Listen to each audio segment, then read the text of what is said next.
kita berjumpa kembali dalam program Italk Suara Sabana, di mana dalam episode kedua kali ini kita mengambil tajuk Suara dari Desa, Polemik BLT Dana Desa, dan juga Inovasi Ketahanan Pangan. Kita akan berbicara secara mendalam terkait dengan sistem penyaluran BLT Dana Desa yang sampai saat ini setelah beberapa pekan berjalan masih mengalami kendala, terutama di bagian aparatur daerah dan hingga pemerintah kabupaten dan kota. Dan terkait ini, kita akan mendengarkan beberapa situasi dan kondisi terkini beberapa desa di NTT yang nanti direpresentasikan oleh dua kepala desa yang telah hadir bersama kita semua di Italk Suara Sabana episode kali ini. Dan nanti kita juga akan berbicara mengenai inovasi ketahanan pangan di masing-masing desa tersebut, karena ini juga terkait dengan program-program selanjutnya yang harus dibina di masing-masing desa terkait dengan untuk menghadapi masa-masa krisis pandemi COVID-19 ini. Kita beruntung sekali di episode Italk Suara Sabana, episode kedua kali ini telah bergabung bersama kita semua, perwakilan dari Kemendes PDTT, ada Dirjen Pembangunan Daerah Tertinggal, Bapak Samsul Widodo. Selamat pagi, Bapak Samsul. Selamat pagi. Sehat ya, Pak ya? Harus sehat, udah mulai bosan di rumah sebenarnya. Pengen ke Sumba aja. Terima kasih Bapak telah meluangkan waktu di tengah kesibukannya untuk turut bergabung dalam program Italk Suara Sabana kali ini, Pak. Dan kita juga mengundang dua kepala desa representasi dari desa-desa yang berada di NTT yang nanti akan bercerita lebih jauh terkait situasi dan kondisi sistem penyaluran BLT Dana Desa ya, yang barangkali di sejumlah desa juga masih belum mendapatkan bantuan langsung tunai ini. Sudah hadir Bapak Martin Rago Wino Gira, selaku Kepala Desa Tebara Sumba Barat. Selamat pagi Bapak Martin. Selamat pagi Mbak Dewi. Iya, ini adalah salah satu. Iya, terima kasih Bapak Martin. Bapak Martin ini adalah salah satu kepala desa yang berprestasi juga, telah mengantarkan desa Tebara sebagai satu desa yang mendapatkan predikat desa terbaik nasional tahun 2018 lalu ya Pak ya, untuk kategori pengelolaan keuangan, aset, dan juga inovasi desa. Nanti kita akan berbicara lebih jauh, karena bukan hanya desa wisata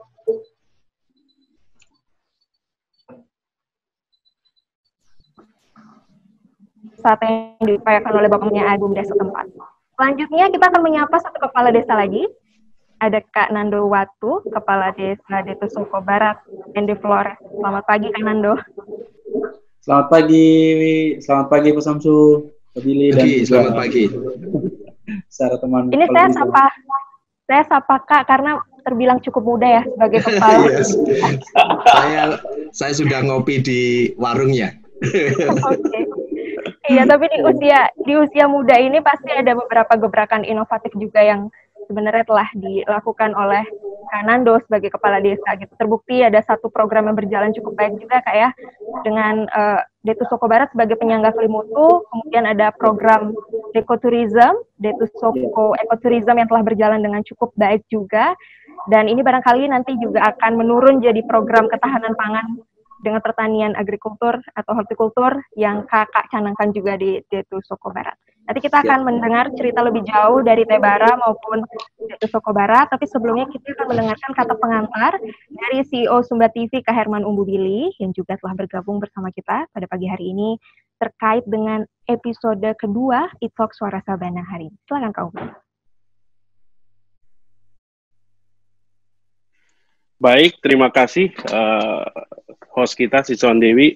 Terima kasih Pak Samsul Widodo, Pak Dirjen sudah bersedia hadir sebagai tamu di Italk Suara Sabana. Terima kasih dua sahabat saya, Kakak Martin, Kakak Nando, sudah juga bersedia hadir sebagai narasumber. Nah, jadi program Italk ini Pak Dirjen adalah program kita ingin terus berproduksi, terus ingin produktif di masa pandemi COVID. Jadi walaupun kita tidak bisa melakukan proses syuting di lapangan, tetapi kita ingin juga tetap berkontribusi, memberikan sesuatu kepada masyarakat umum, khususnya masyarakat di Sumba, di NTT, di Timur Indonesia, dan tentunya ini semua juga untuk Indonesia. Nah, kami melihat khusus untuk episode kali ini, kami melihat ada sedikit polemik soal dana desa di masyarakat dan terkadang menimbulkan miskomunikasi di antara kepala desa dengan masyarakatnya. Nah, ini yang saya harapkan nanti Kakak Martin, Kakak Nando, dan dengan Pak Samsul bisa berdiskusi, berdialog agar hasil diskusi kita tayangkan, kemudian bisa dilihat juga oleh masyarakat lebih banyak. Lalu kedua, kami mengapresiasi langkah BUMDes di Desa Tebara, di Desa Detu Suku Barat, mampu bereksplorasi, mengamankan cadangan pangan untuk masyarakat desa, bahkan hingga 1 tahun. Ini kan luar biasa. Juga lapak desa dapur kita yang terkoneksi dengan sistem penjualan online. Ini kan menarik sekali, apalagi kalau dari timur Indonesia, ini sesuatu yang menarik. Nah, saya rasa itu topik yang bisa kita gali, saya yakin nanti akan lebih berkembang lagi. Saya ucapkan terima kasih Pak Dirjen, Pak Samsul Widodo, Kakak Martin, Kepala Desa Tebara Sumba Barat, dan Kakak Nando, Kepala Desa Detu Soko Barat, Ende Flores. Semoga diskusi kita akan menginspirasi teman-teman kepala desa yang lain dan membuat masyarakat juga paham situasi yang sedang kita hadapi bersama. Saya rasa itu, saya kembalikan ke Siswan Dewi. Terima kasih.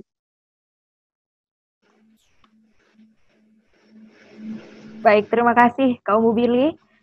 Dan ini memang terkait dengan polemik BLT Dana Desa ya, yang masih juga terjadi seperti itu. Bisa terkait dengan pendataan, terkait dengan kriteria calon penerima bantuan yang masih simpang siur juga di antara aparatur desa dan juga pemerintah kabupaten dan kota yang barangkali sampai saat ini masih menghambat penyaluran BLT Dana Desa di beberapa desa.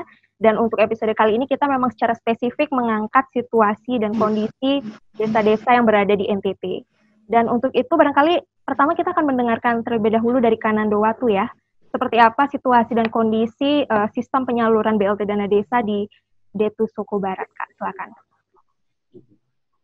Baik, selamat pagi Pak Dirjen, selamat pagi Ibu dan juga teman-teman sekalian. Di Desa Suku Barat sendiri sampai saat ini kami di Kabupaten Ende desa yang kemungkinan ya satu-satunya kabupaten yang saat ini belum dicairkan dana desa se-NTT. Saya nggak tahu mungkin kabupaten lain, tapi kita di Ende itu belum cair sama sekali dana desa. Lalu yang kedua, ini juga menimbulkan untuk kesulitan bagi kami. Saat ini kita melakukan pendataan sesuai dengan instrumen dari atas, pembentukan relawan COVID, lalu pendataan dan lain sebagainya sudah berjalan. Dan memang mungkin saya bisa sampaikan di sini ada 2 hal, baik secara dari dalam maupun dari luar. Kalau dari dalam sendiri, kita dari desa, kita secara pendataan kita lakukan, tetapi ada beberapa kesulitan. Pak Samsul, kita di sini terkait dengan kriteria mana yang harus sesuai dengan peraturan menteri maupun turunannya dalam bentuk Perbup. Misalnya ada persoalannya adalah kita di masyarakat, ada kakak yang belum memiliki keluarga, yang belum memiliki kartu keluarga atau yang tidak terdaftar, itu seperti apa? Apakah mereka diakomodir? Kalau dasarnya harus sesuai dengan administrasi, kartu keluarga atau juga mungkin NIK, itu seperti apa untuk masyarakat kita? Lalu yang kedua, penentuan ada yang guru-guru ini kategorinya seperti apa? Kadang juga agak sedikit polemik kita di tingkat bawah terkait dengan guru-guru. Misalnya mereka guru kontrak, oke, sesuai dengan syarat kita tidak masukkan, tetapi dengan guru honor itu seperti apa? Untuk guru-guru honor, apakah guru honor yang komite, lalu juga ada yang mungkin secara penghasilan mereka di bawah 600.000. Lalu kondisi lain juga kita di lapangan itu terkait dengan penetapan, karena sesuai dengan yang kami sudah lakukan, penetapan musyawarah desa. Di dalam musyawarah desa untuk penentuan mana-mana yang layak dan tidak sesuai dengan berbasisnya RT, karena kita undangnya yang PRT dengan masyarakat untuk bisa penetapan sesuai dengan musyawarah desa. Lalu yang menjadi kesulitan itu adalah kita di desa sendiri sudah melakukan pendataan dan juga persiapan penetapan, dan saat ini kita selain dari dana desa, bantuan sosial melalui Kementerian Sosial itu malah sudah lebih dulu. Itu sudah kita terima.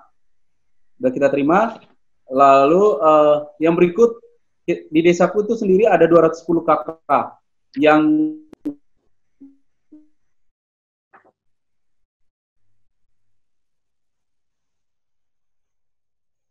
ada yang dari 80-an KK lebih, dan ditambah dengan mereka yang PKH, penerima bantuan sembako non tunai, tambah dengan yang mereka yang KIS, dan itu sudah total itu sudah 100 lebih. Jadi untuk akan dialirkan ke dana desa itu sekitar 50-an KK yang belum.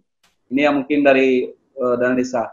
Lalu di pemerintahan kita di tingkat kabupaten juga ada agenda akan ada sumber anggaran juga untuk bantuan kita di desa melalui APBD 1 dan APBD 2. Nah, yang kita juga kadang bingung supaya orang tidak mendapat pendobelan. Makanya kemarin ketika mau usulkan untuk ke APBD 1, APBD 2, saya masih rem. Datanya saya tidak masukkan karena jangan sampai tersalah ini. Padahal ada kuota untuk dana desa minimal di bawah 800 juta karena kami kebesaran hanya 600 juta lebih, itu 15-25%. Nah, ini yang kita lagi coba pikirkan. Lalu bagaimana dengan aparat desa yang misalnya kepala dusun dan BPD yang di dalam anggaran kita itu di bawah 600.000. Apakah mereka layak tidak untuk menerima bantuan dari desa ini? Ini yang mungkin nanti Pak Samsul minta informasi. Memang secara regulasi itu di luar aparat pemerintah ya. Tapi untuk kepala dusun seperti apa? Dengan BPD juga. Nah itu. Lalu kondisi lain itu adalah sesuai dengan kriteria. Kami kesulitan Pak, di sini yang mereka kehilangan pekerjaan, karena kami mayoritasnya petani. Petani tidak mengalami kehilangan pekerjaan, tetapi di sini mengalami penurunan penghasilan. Nah, apakah mereka masuk misalnya penurunan penghasilan karena pasarnya kami sekarang sudah kemarin di kecamatan untuk agenda tutup pasar umum. Pasar ditutup, lalu ada mereka yang jualan-jualan dari sayur-sayuran dan lain sebagainya, beras dan lain sebagainya untuk tidak bisa ke kota lagi karena dengan COVID ini. Tidak kehilangan pekerjaan sama sekali, tetapi menurun secara penghasilan. Apakah mereka masuk dalam kriteria itu? Lalu yang kedua, itu dari internal, yang dari eksternal itu dari kabupaten. Saat ini mentok diregulasi kami. Sampai saat ini memang barusan keluar regulasi terkait dengan peraturan bupati tentang penyaluran BLT ini. Tapi sampai sekarang ini kami dari desa-desa belum ada penerimaan untuk bantuan BLT itu sendiri melalui dana desa. Karena masih kebanyakan urusan administrasi. Karena di desa juga kami saat ini ada yang belum selesai dokumen RPJMDes-nya, lalu ada juga yang RKP-nya secara administrasi di tingkat lokal. Jadi ini yang memandek sehingga belum bisa dicairkan dana desa. Nah ini seperti apa kebijakan yang lebih level atas. Jangan sampai COVID ini sudah lewat, dananya baru cair. Mungkin itu saja untuk sementara. Oke, baik. Mungkin bisa langsung ditanggapi oleh Pak Samsul selaku perwakilan dari Kemendak. Ya, terima kasih Dewi, Mas Billy, CEO Sumba TV, Mas Martin, saya pikir saya yang paling tua,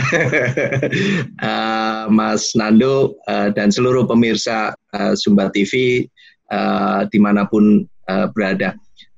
Saya sampaikan secara prinsip gitu ya, nanti secara prinsip. Jadi ini menarik yang disampaikan oleh Mas Nando tadi. Jadi pada saat kita diumumkan bahwa kita darurat nasional mengenai pandemi COVID-19 ini, ada perubahan kebijakan. Jadi tadinya dana desa digunakan melalui Permen Desa nomor Peraturan Menteri Desa nomor 11 tahun 2019. Saya yakin seluruh kepala desa pasti udah tahu itu. Kalau misalnya belum, nanti kami akan kirimkan ke redaksi Sumba TV supaya bisa disebarkan. Setelah ada kebijakan bahwa kita darurat nasional karena ada pandemi COVID-19, akhirnya ada perubahan kebijakan. Jadi terus terang kami sampaikan ke seluruh kepala desa, ada banyak kepala desa yang sudah selesai APBDes-nya. Jadi ini mesti kita revisi lagi gitu ya. Jadi terus terang ini memang bencana nasional non alam. Jadi kita tidak pernah menyangka akan seperti ini. Jadi tentunya mohon bisa dimaklumi. Kebijakan pertama waktu itu dikeluarkan melalui instruksi menteri kan gitu. Yaitu dana desa bisa digunakan untuk pencegahan COVID-19. Jadi pencegahan COVID-19 ini mulai dari membentuk relawan desa untuk pencegahan COVID-19, bikin untuk membeli hand sanitizer, dibagikan ke seluruh desa, beli masker. Jadi desa seharusnya tidak kesulitan masker, karena dana desa bisa dipakai beli. Bikin penyemprotan desinfektan ke seluruh area publik, ke rumah adat, ke balai desa, ke gereja, itu pakai dana desa. Dan dari data secara nasional rata-rata hanya 10-15% yang terpakai untuk pencegahan COVID-19. Jadi nanti kami ingin dengar juga dari Mas Nando dan Mas Martin. Berikutnya adalah di instruksi menteri itu kita harus melakukan padat karya tunai desa. Padat karya tunai desa ini supaya mereka yang penghasilannya menurun atau kehilangan pekerjaan, gitu kan, itu mereka bisa bekerja melalui proyek-proyek padat karya tunai dana desa. Jadi misalnya padat karya tunai dana desa ini bisa dipakai untuk memperbaiki saluran air atau merawat embung misalnya. Di NTT banyak embung misalnya. Untuk menggali embung yang sudah dangkal, untuk bisa agak lebih dalam lagi dan sebagainya. Dan dilakukan tidak pakai backhoe atau traktor gitu kan. Tapi bukan pakai alat berat, pakainya adalah manusia dengan cangkul. Tetapi tetap harus memperhatikan protokol COVID-19. Jaga jarak, pakai masker, dan sebagainya. Itu kan, jadi itu. Nah, setelah itu, kan gitu, ada yang sudah merevisi APBD. APBDes mereka direvisi, merubah itu, ada 2 kegiatan itu. Terus, ada instruksi lagi dari Presiden, dana desa bisa dipakai untuk BLT dana desa, bantuan langsung tunai dana desa. Kepala desa merevisi lagi untuk menambah itu. Jadi kami sangat paham apa yang terjadi di lapangan karena itu menyangkut mengenai akuntabilitas administrasinya. Jadi BLT dana desa. Nah, BLT dana desa ini selama 3 bulan, 600.000 selama 3 bulan. Nah, terus terang begini, situasi pada saat itu kita berkoordinasi dengan Kementerian Sosial dan tentunya KPK juga. KPK itu mengeluarkan surat edaran bagaimana mengidentifikasi penduduk miskin berbasis NIK, nomor induk kependudukan, gitu kan, dan sebagainya. Sehingga apa yang dilakukan oleh Kemensos adalah harus segera mengupdate, memperbarui data DTKS. Data terpadu kesejahteraan sosial. Jadi mungkin nanti kami juga butuh responnya. Nah, itu dikoordinasikan oleh Dinas Sosial di Kabupaten. Jadi, faktanya yang terjadi banyak DTKS yang belum update. Ada yang baru diupdate tahun 2014, 2015. Jadi bahkan ada beberapa kasus orang yang sudah meninggal masih dapat PKH. Ada yang mereka sudah tidak penduduk di situ, ada yang penduduk baru miskin, malah nggak kedata. Jadi ada kerumitan di situ. Nah, kami mensikapinya adalah yang paling penting adalah tidak double. Jadi itu Mas Nando, tidak double. Itu yang paling penting. Nah, terus kita mengeluarkan peraturan bahwa semua pengambilan keputusan siapa yang miskin, 14 kriteria DTKS itu yang diedarkan itu adalah sebagai referensi. Tetapi itu tidak harga mati. Jadi diserahkan kepada musyawarah desa siapa yang paling miskin. Jadi ambilnya dari bawah. Makanya sebenarnya di metode penghitungan ini menggunakan angka maksimal. Yang dana desanya sampai dengan 800.000 maksimal 25%. Dana desa yang 800 sampai 1,2 maksimal 30%, yang lebih dari 1,2 maksimal 35%. Artinya apa? Tidak mengatakan minimal. Jadi ini maksimal. Kalau desa itu ternyata tidak perlu BLT dana desa, ya nggak harus dibagikan. Berarti kalau tidak harus, berarti Peraturan Menteri Desa Nomor 11 Tahun 2019 masih berlaku, normal seperti biasa, gitu kan? Jadi jangan terus kejar ini, tidak. Kalau tidak dibutuhkan, tidak masalah, kan gitu. Nah, pengambilan keputusannya di mana? Pengambilan keputusan dimulai dari RT. Jadi kalau Mas Nando kakaknya itu 221 ya, 221 ya kan? Ya seorang kepala desa pasti hafal lah. Siapa sih yang layak, siapa yang miskin, kan gitu. Pasti hafal. Dan orang desa juga udah tahu, gitu kan. Jadi ini kita berbicara normatif. Semua didata berbasiskan RT atau berbasiskan dusun. Ya kan? Jadi berbasiskan RT, berbasiskan dusun. Nah, jadi itu. Nah, pengambilan keputusan tertinggi itu ada di musyawarah desa. Pengambilan keputusan tertinggi. Musyawarah desa diserahkan ke bupati untuk dilakukan pengesahan dan dipadu padankan. Jadi disinkronisasi dengan data yang lain supaya menjaga tidak bentrok. Terakhir, sebelum lebaran nih, lebaran kan besok, keluar instruksi menteri, kalau sudah data itu diserahkan ke kabupaten dan sudah lewat 5 hari, tidak harus menunggu 5 hari pengesahan dari kabupaten, BLT dana desa bisa dicairkan. Nah, nanti ini kami juga ingin dapat informasi apakah Mas Nando, Mas Martin itu sudah mendapatkan instruksi menteri itu tertulis, kan gitu. Nanti kami berikan, di situ dinyatakan, gitu kan, bahkan pemberitaan-pemberitaannya, bahkan nanti kalau perlu link channel YouTube-nya, gitu kan. Kemarin saya kirim juga ke Mas Billy, gitu ya. Kalau nanti perlu channel yang lain kami berikan, gitu kan. Nah, itu bisa dicairkan tidak menunggu pengesahan, karena perintah Presiden kan jelas, jangan berbelit-belit, dipermudah. Tapi tetap akuntabilitasnya bisa dipertahankan. Jadi artinya, caranya bagaimana? Kalau mau sedikit sabar, umumkan, kan gitu. Diumumkan di gereja, di balai desa, di warung, di apa, mengenai daftar penerima BLT. BLT Kementerian Sosial, BLT Kabupaten, BLT Provinsi atau kalau ada, plus dana desa. Minta kepada orang desa, beri waktu. Kami kasih waktu 2 hari atau 3 hari kalau ada yang komplain. Kan gitu, untuk menjaga akuntabilitas. Ini yang kita takutkan adalah konflik sosial. Walaupun sebenarnya minimal, gitu loh.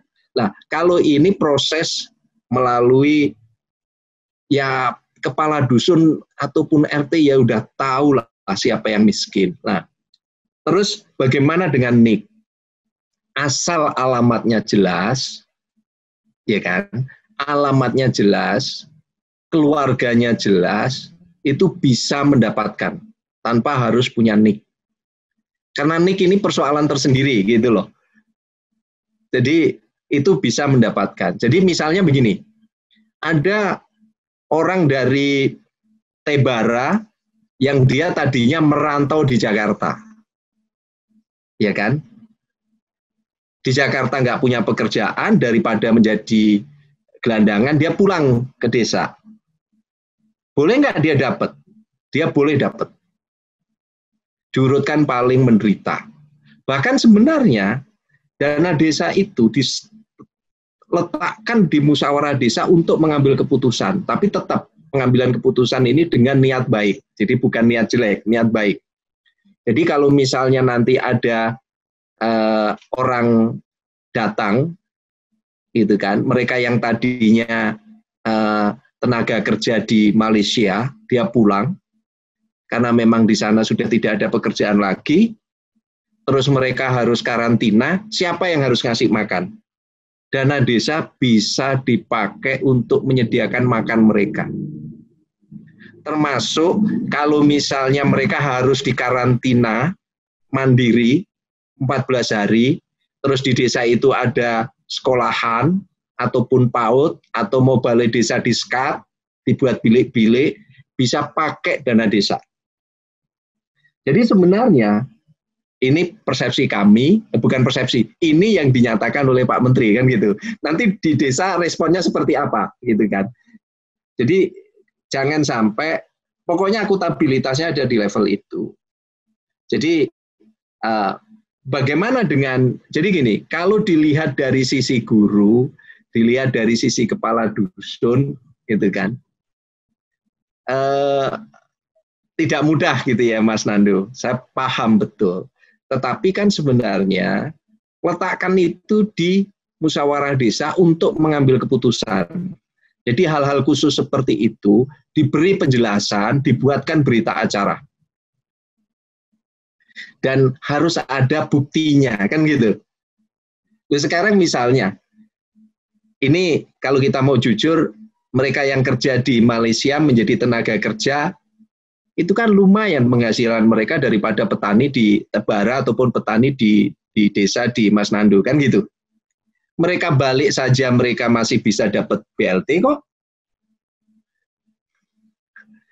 Sama dengan tukang ojek. Jadi itu, tetapi harus didekatkan dengan akutabilitas. Jadi jangan dilihat dari sisi, wah ini guru, kan gitu. Kan gitu, kalau gurunya guru pegawai negeri, ya gajinya lumayan lah. Tapi kalau guru honorer, kalau saya lihat guru-guru di sekolah yang dimiliki gereja, mereka kadang hanya karena mungkin hanya uang transport 200.000 ataupun guru di sekolah-sekolah madrasah gitu ya di Jawa atau apa, mereka kadang hanya dibeli sembako dan sebagainya, kan gitu. Jadi diletakkan pada musyawarah desa untuk kasus-kasus khusus yang mempunyai potensi konflik, dibuat penjelasan. Tapi yang paling penting, kepala desa itu meletakkan pengambilan keputusan di musyawarah desa dengan koridor yang ada. Walaupun ambil keputusannya di musyawarah desa, tetapi kalau nanti BLT atau bansosnya dibagi rata, itu juga nggak boleh, Pak. 600.000 jadi 300 itu juga nggak boleh, gitu kan? Tapi pendataan itu diletakkan di musyawarah desa. Gitu kan, Mas Nando? Jadi memang ini kalau dilihat dari sisi ini bisa rawan konflik, Pak. Jadi makanya sebenarnya kita coba tenangkan masyarakat, tetapi yang penting, yang musyawarah desa itu, kalau perlu musyawarah desanya 2-3 kali, mereka tanda tangan absen, ibu-ibu yang hadir juga absen dan sebagainya, bahwa musyawarah desa itu sebagai tempat pengambilan keputusan tertinggi. Jadi kenapa Pak Menteri Desa mengeluarkan instruksi Menteri, kalau data penerima BLT dana desa itu sudah diserahkan ke kabupaten dan sudah lewat 5 hari, tidak nunggu pengesahan, cairkan. Karena mau meletakkan musyawarah desa sebagai pusat pengambilan, tempat pengambilan keputusan tertinggi. Saya tidak mau cerita nanti daerah-daerah yang sedang pilkada, daerah-daerah yang punya sisa-sisa pemilihan kepala desa. Saya nggak mau bahas dulu di Sumba TV. Itu, aduh, gitu kan. Itu ya ada, selalu ada, Pak. Jadi tolong bisa diselesaikan dan dikelola dengan baik. Musyawarah desa, keputusan di publik, gitu kan, koridornya jelas. Jadi itu. Jadi saya rasa itu. Nanti kalau mengenai itu yang dana desa BLT, ya kan, dana desa BLT. Tapi syarat-syarat misalnya APBDes mereka harus sudah revisi, RPJMDes itu nggak bisa kami shortcut, Pak. Jadi tetap itu harus segera diselesaikan. Dan kalau misalnya ada kesulitan komunikasi dengan pendamping desa, kalau ada kesulitan lagi, Dewi punya nomor telepon saya. Kalau nggak salah, Mas Martin saya punya nomor teleponnya juga, Mas Billy juga punya nomor saya, bisa kontak saya, nanti saya akan bantu untuk komunikasi ke pihak-pihak, dan pokoknya kalau ada kesulitan, kasih tahu saya, gitu kan. Nah, mengenai ketahanan pangan, saya paling seneng dengan ketahanan pangan ini, karena gini, orang tua saya petani, jadi saya merasakan dulu, ikut bapak saya, ikut kakek saya. Bapak saya nggak pernah melakukan karena biasanya orang tua yang melakukan. Kakek saya untuk mereka bikin upacara Dewi Sri kan gitu, Dewa Padi kan gitu. Terus bawa telur, uang 100 rupiah, ada makanan-makanan kecil untuk upacara memetik pertama. Dan biasanya anak-anak kecil tuh rame puluhan ngikutin karena rebutan telur, rebutan itu dan sebagainya. Setelah panen, padi yang dipetik pertama kali itu di apa ya, di kayak rambut di kelabang itu apa namanya, itu ditaruh di lumbung di rumah. Jadi lumbungnya dari bambu, dari anyaman bambu dan sebagainya. Nah, sekarang pemerintah sejak ada Bulog kita tidak punya lumbung. Karena kalau ada kekurangan pangan, Bulog yang ambil alih. Tapi faktanya Bulog itu hanya menyerap 7%, Pak. Saya melihat NTT masih banyak lumbung-lumbung desa, lumbung-lumbung pribadi dan sebagainya. Nah, terus terang begini, ini yang menarik. Kalau misalnya dana desa dipakai untuk revitalisasi lumbung desa, boleh atau tidak? Itu boleh, Pak. Dan itu keren banget. Gitu kan. Jadi digerakkan itu. Nah, itu kalau kita bicara mengenai penyimpanan. Tetapi kalau bicara mengenai penanaman, di NTT ini tanahnya luas. Itu saya kadang berpikir kalau saya keliling ke sana ini, kalau didatangkan orang dari Wonosobo ini, tanah ini udah dicangkulin semua, Pak. Lah, tradisi itu tidak ada, gitu kan. Ini beda tradisi, gitu. Kalau datangkan orang Wonosobo 20 itu, wah itu dicangkulin, tanam jagung, tanam macam-macam dan sebagainya. Kadang saya berpikir program transmigrasi dulu, gitu ya. Kadang memang kontroversi itu bagus. Nah, jadi kepala desa misalnya ada tanah-tanah desa yang cukup luas, kenapa nggak dibuat menjadi program padat karya ketahanan pangan? Beli cangkul, beli bibit, tanam. Kalau itu nanti tanaman desa, tanah desa berarti penghasilan masuk desa. Kalau itu tanah penduduk, bisa diatur bagi hasil. Berapa persen yang masuk desa, tapi modalin semua dari desa. Dan semua pengambilan keputusan harus di musyawarah desa. Jadi jangan sampai, ini Pak Martin ini saudaranya sendiri yang dikasih bibit, kan gitu. Jangan sampai ada kesan seperti itu. Ini Mas Nando, ini keluarga-keluarga dekatnya. Jangan sampai ada kesan itu. Lah, ini yang sebenarnya bagaimana petani makan dari tanah mereka sendiri. Kalau lebih baru dijual. Tetapi yang harus selalu saya ingatkan, stunting, Pak. NTT tinggi. Jadi jangan sampai teman-teman kepala desa ini sibuk hanya COVID-19. Stunting ini sudah jelas korbannya. Demam berdarah sudah jelas korbannya. Stunting.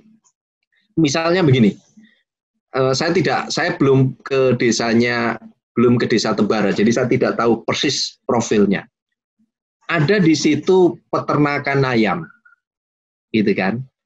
Penduduk punya. Jadi pasti banyak dia ayam dan sebagainya.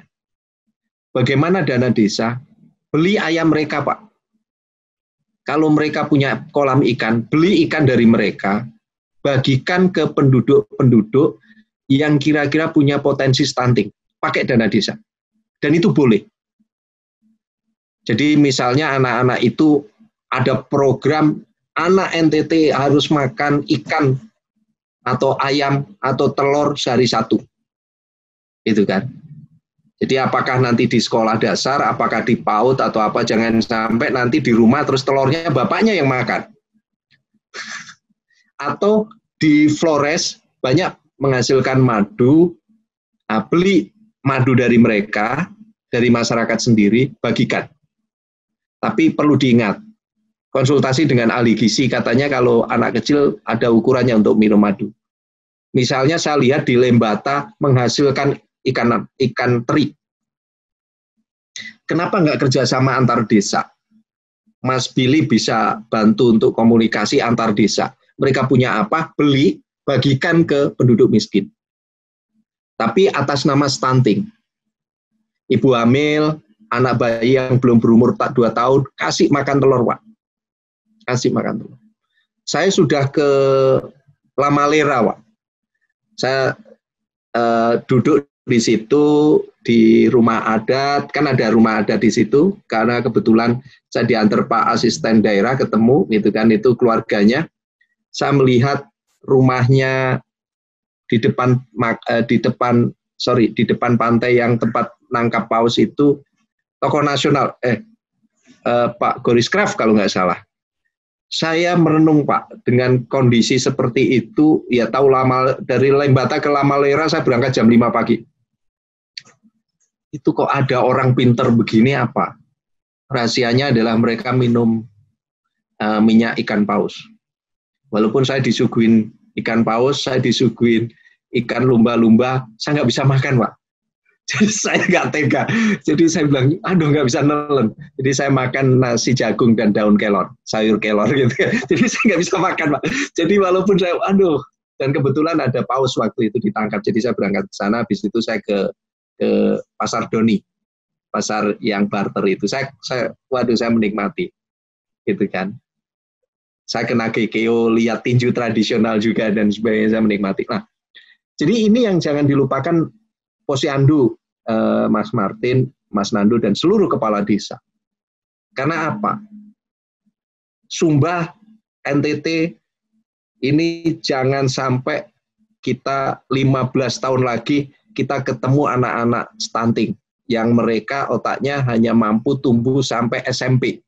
Setelah itu mereka akan jadi beban negara karena mereka tidak produktif dari sekarang. Jadi kalau menurut saya suatu saat kita mesti bahas khusus di Sumba TV ini mengenai stunting. Dan banyak teknik yang sebenarnya murah. Hajar aja mereka kasih ayam, telur, atau ikan. Dana desa bisa untuk itu. Dan nggak mahal, coba dihitung-hitung, nggak mengambil uang cukup banyak. Tapi terus tetap harus dijaga physical distancing. Nanti saya dimarahin orang, tahu-tahu bikin posyandu banyak orang gerombol, saya dimarahin. Tapi tetap physical distancing, protokol COVID-19-nya tetap. Jadi saya rasa itu gitu ya. Jadi Pak, semua ada di desa, Pak. Kalau kita bicara desa, di situ penduduk. Udah jelas itu. Jadi makanya tagline-nya, brand-nya Kementerian Desa itu adalah mulai dari desa. Kita menciptakan generasi-generasi cerdas mulai dari desa. Gitu kan. Nah, sekarang itu nutrisi itu terbatas, Pak.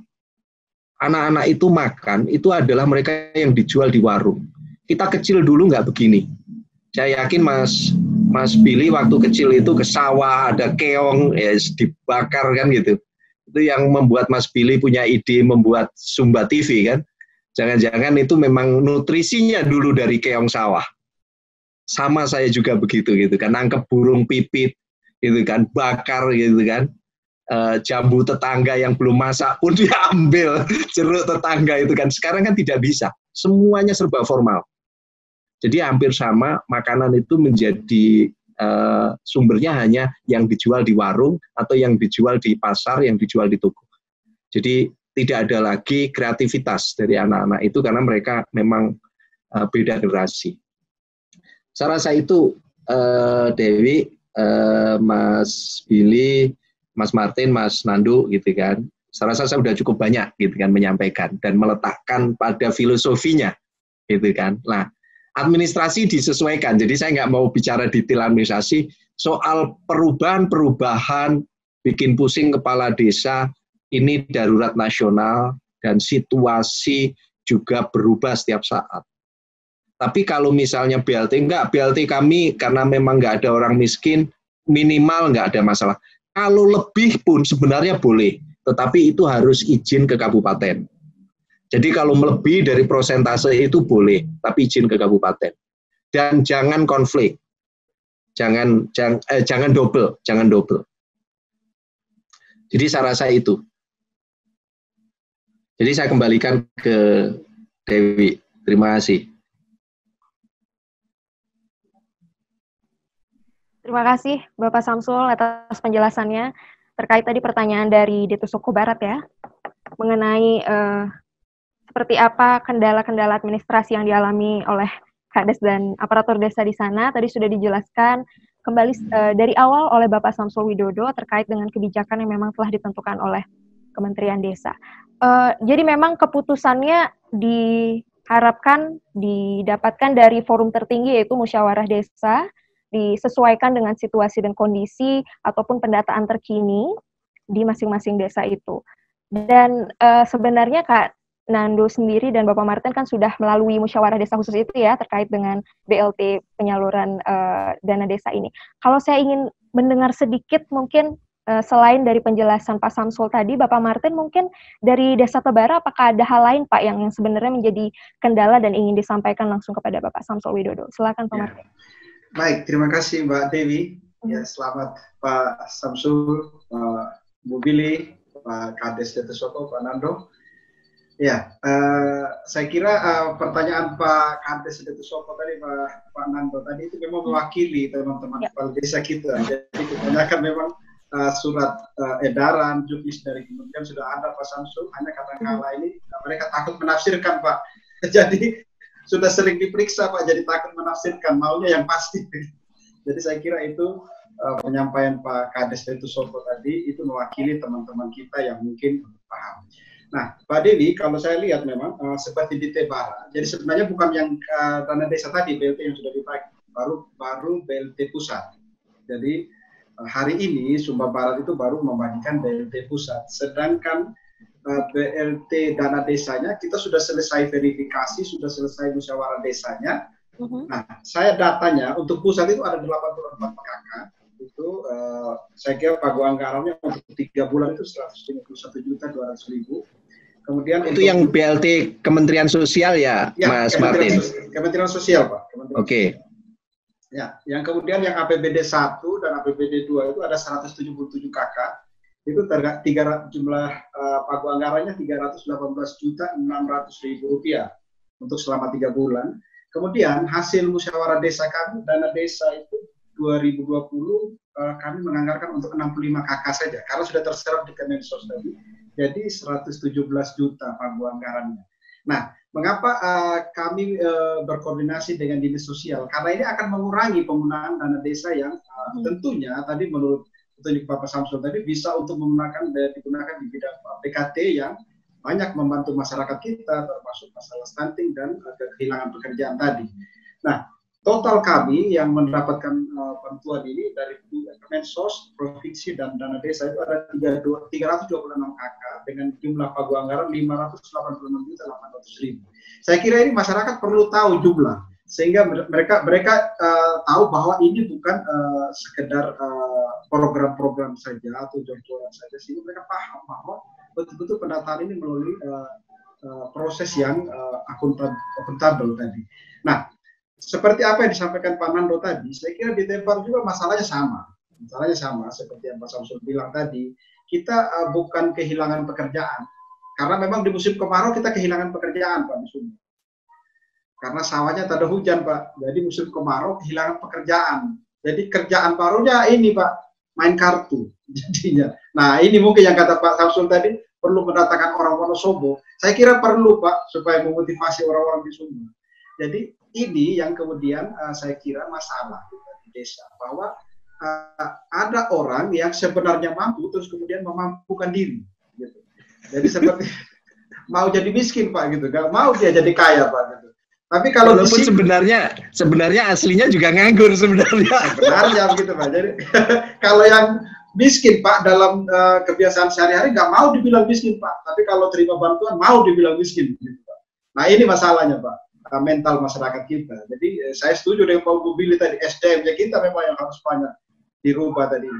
Nah kemudian masalah-masalah teknis tadi saya kira sama Pak. Artinya ada yang banyak pulang dari luar daerah, kemudian ada yang kontrak honor bos, guru-guru honor, kemudian ada yang pekerja swasta.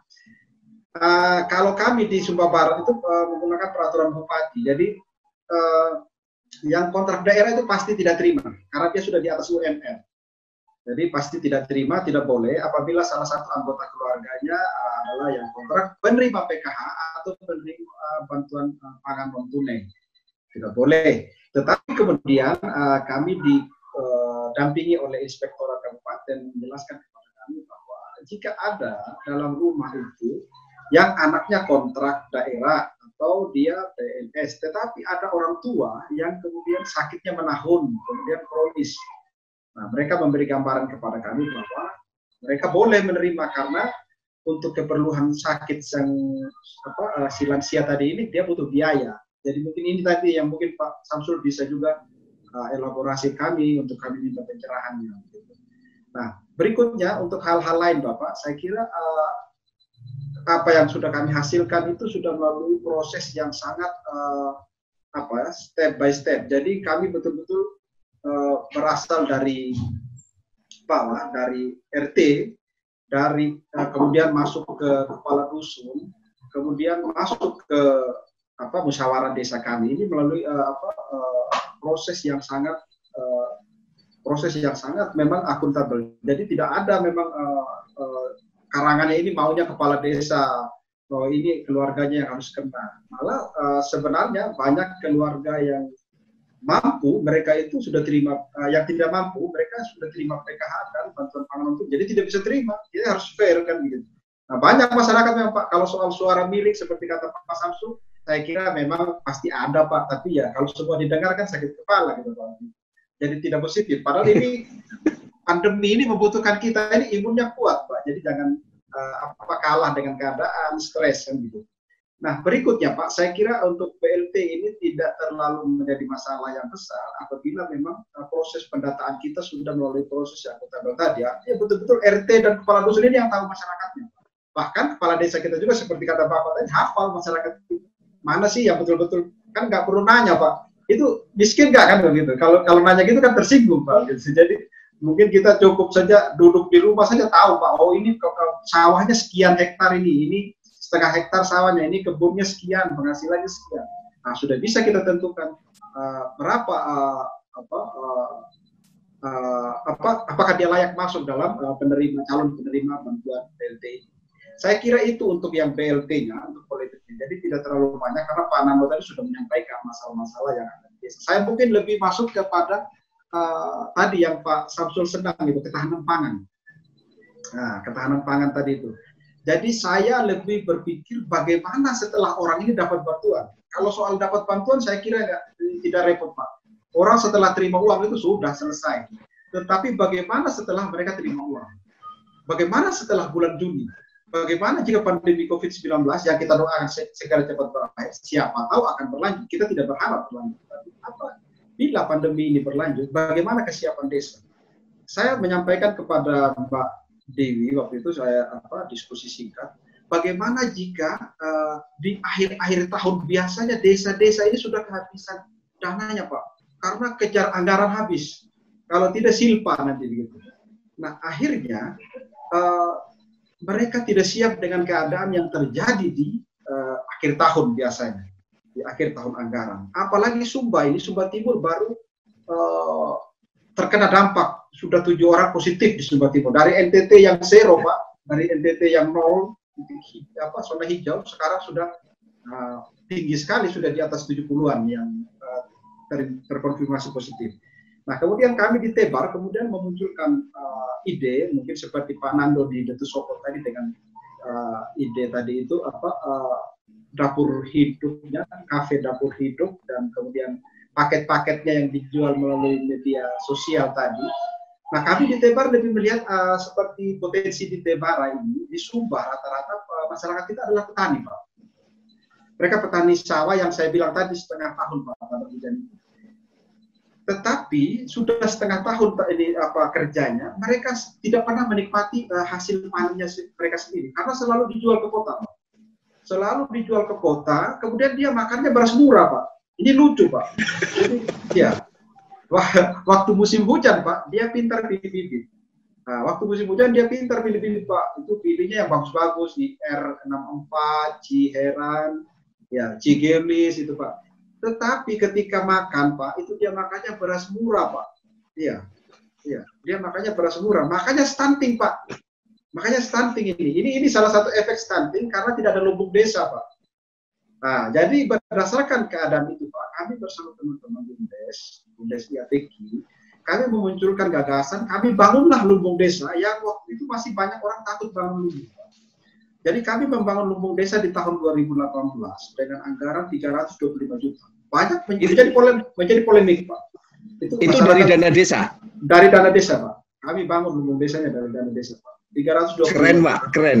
Ya. Kemudian ini banyak polemik Pak. Saya tambah gila lagi Pak. Saya bangun pasar desanya lagi Pak. Jadi 2018 itu saya bangun pasar desanya, saya bangun lumbung desanya, saya bangun kampung adat Preijing Pak, yang kampung wisata. Karena menurut saya kalau desa tidak bergerak seperti ini, tidak mungkin menunggu orang kabupaten, Pak, menunggu orang provinsi atau menunggu orang pusat. Sedangkan kita sudah dikasih dana desa. Terus kalau kita nonton saja, kita habiskan untuk kegiatan yang tidak produktif, suatu saat dana desa berhenti, kita akan kemudian tidak punya apa-apa lagi di desa. Itu awal pemikiran kami tentang bagaimana membangun lumbung desa dan membangun ketahanan pangan di desa, Pak. Dan ternyata memang ini berdampak sangat positif, Pak.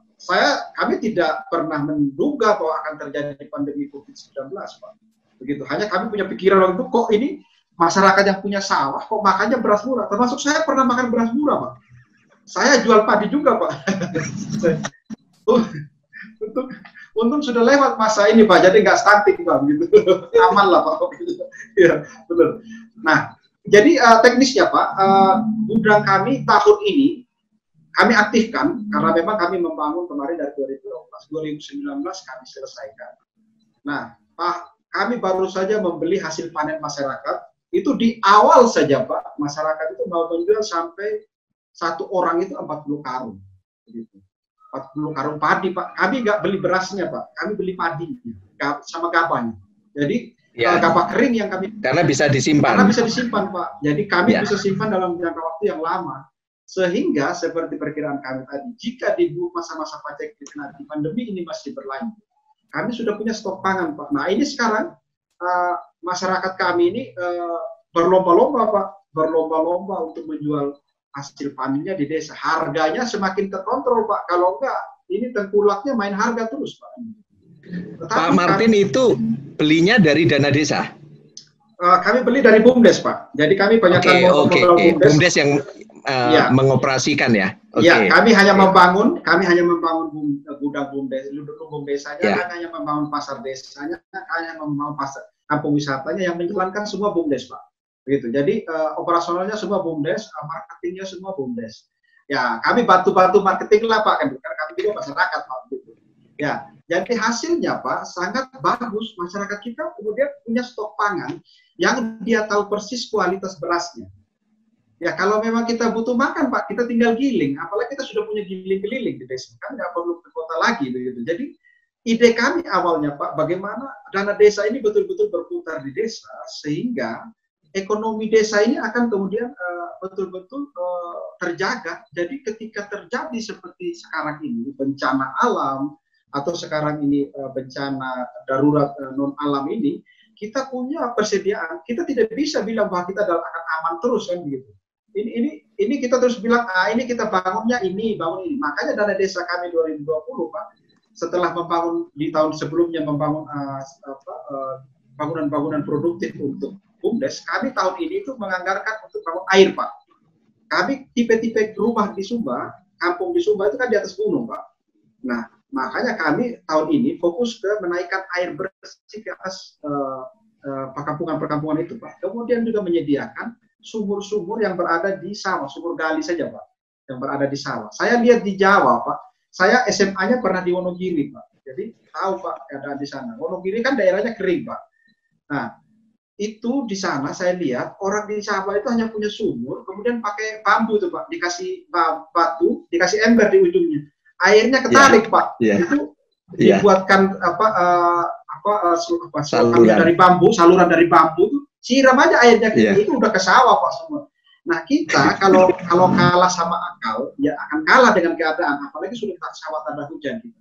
Nah, saya kira ide ini padat karya tunai yang Bapak sampaikan ini akan orang menggali sumur kan padat karya tunai, Pak. Orang membuat bank air padat karya tunai.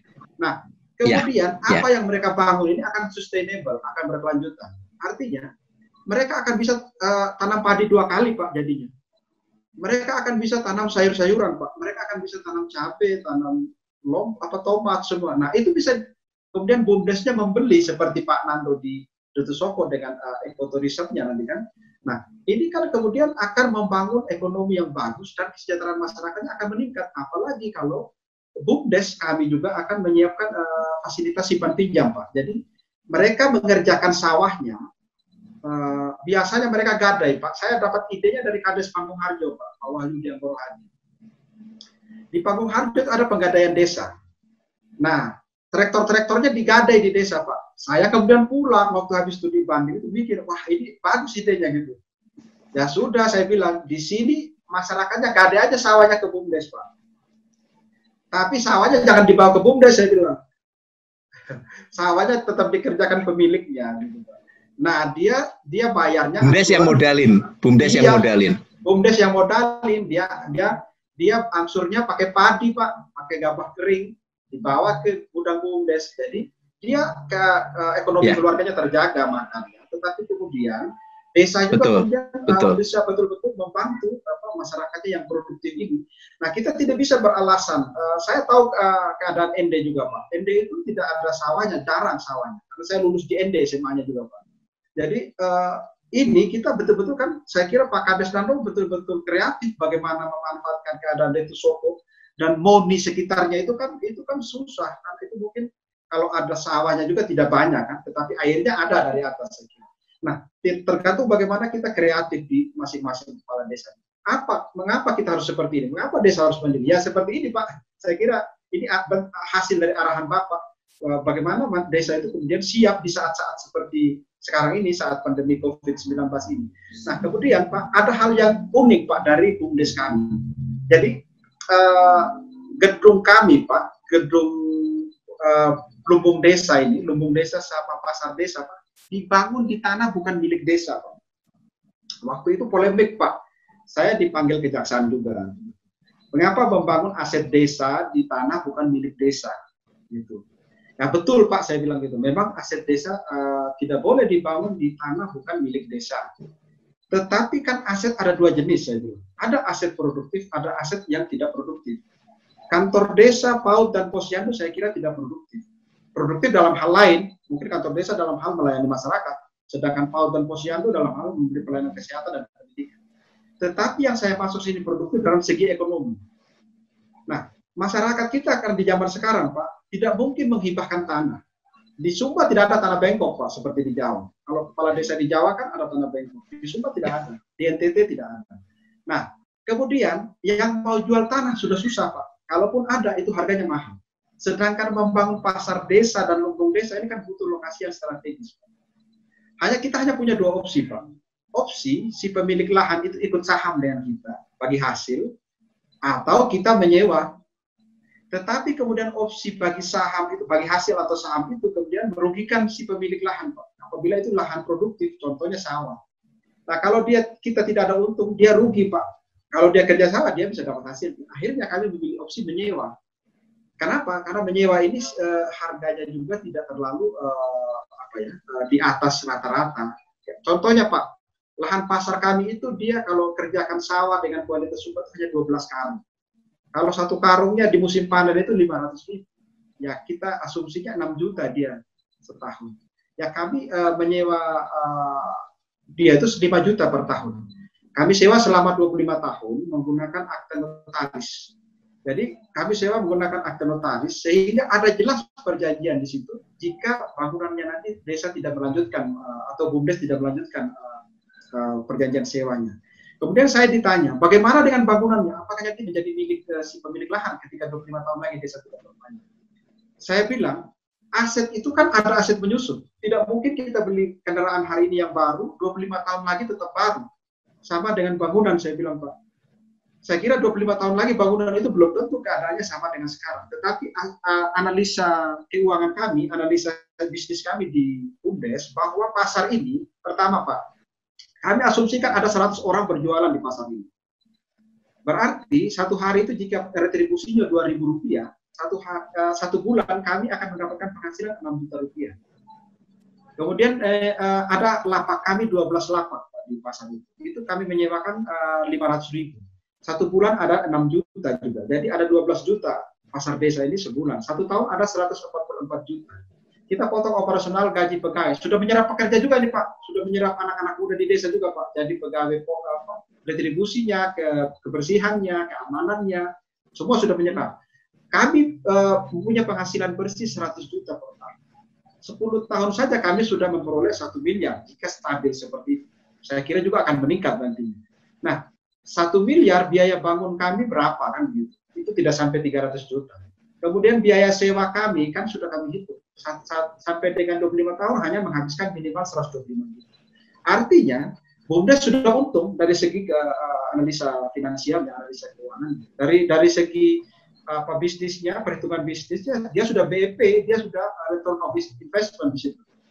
Berikutnya gudang belum lagi Pak, ini gudang akan menampung padi sekian banyak, menampung hasil pertanian perkebunan sekian banyak, akan menghasilkan anggaran yang 1 tahun minimal PAD itu bisa sampai di 1 M.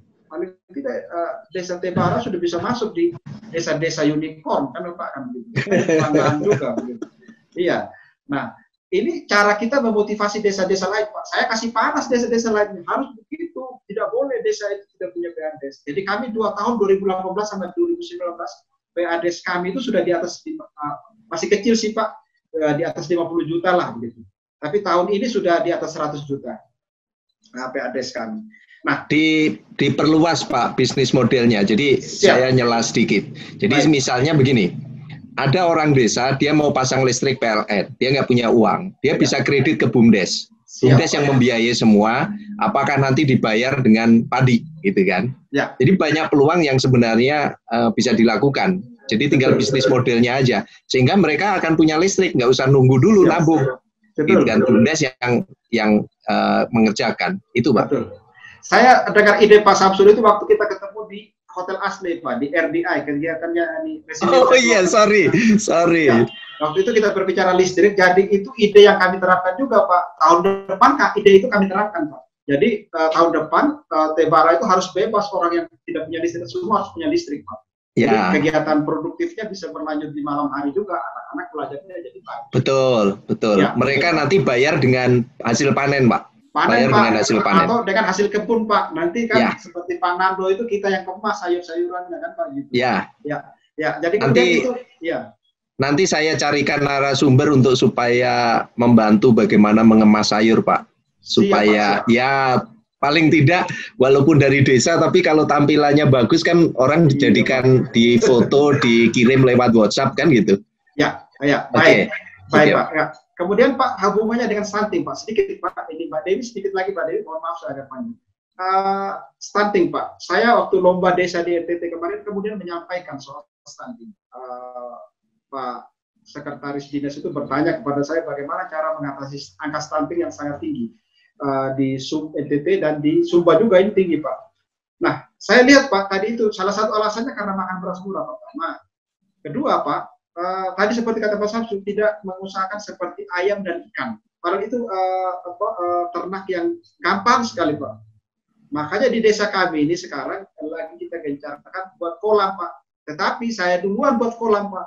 Jadi kepala desanya harus buat kolam dulu Pak supaya masyarakatnya bisa ikut juga buat kolam gitu Pak. Kalau kita tidak contohkan nanti kita dikritik Pak. Suruh buat kolam kita sendiri nggak buat kan gitu.